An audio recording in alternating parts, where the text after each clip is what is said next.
అఘోరీలంటే మన జనం మధ్యలో ఉంటూ రోడ్లెమ్మడ తిరుగుతా వాళ్ళ మీద వీళ్ళ మీద దాడులు చేయరు. అఘోరీలు అనేటటువంటి వాళ్ళు అడవుల్లో ఉంటారు, హిమాలయ పర్వతాల్లో ఉంటారు. వాళ్ళు అసలు మిగతా జనాలకు కలవడానికి ఇంట్రెస్ట్ చూపించరు. వాళ్ళు ఏది మనుషులకు సంబంధించినటువంటి శవాల్ని పీక్కు తింటారా, లేకపోతే ఇంకోటి చేస్తారా, ఇదంతా ఎవరి లెక్కలు వాళ్ళకున్నాయి. బట్ వాళ్ళు మిగతా జనజీవన స్రవంతిని ఇష్టపడరు. లోక కళ్యాణం కోసం వాళ్ళ ప్రయత్నం వాళ్ళు చేస్తూనే ఉంటారు. అలాగే దుష్ట శక్తుల నిర్మూలన కోసం వాళ్ళ ప్రయత్నం వాళ్ళు చేస్తూనే ఉంటారు.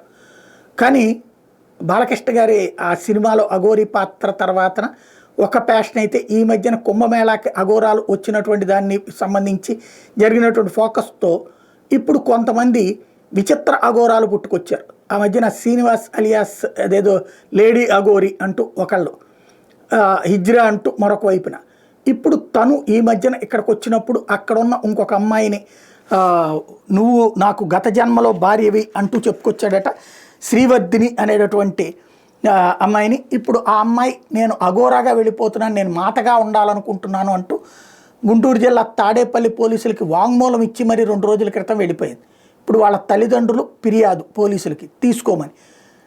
పోలీసులేమో అమ్మాయి మేజరు, అమ్మాయి చెప్పింది కాబట్టి మేమేం చెయ్యాలి అంటారు. ఎట్ ద సేమ్ టైం తల్లిదండ్రులేమో ఇప్పుడు పవన్ కళ్యాణ్ని ఉద్దేశించి ఒక వీడియో విడుదల చేశారు.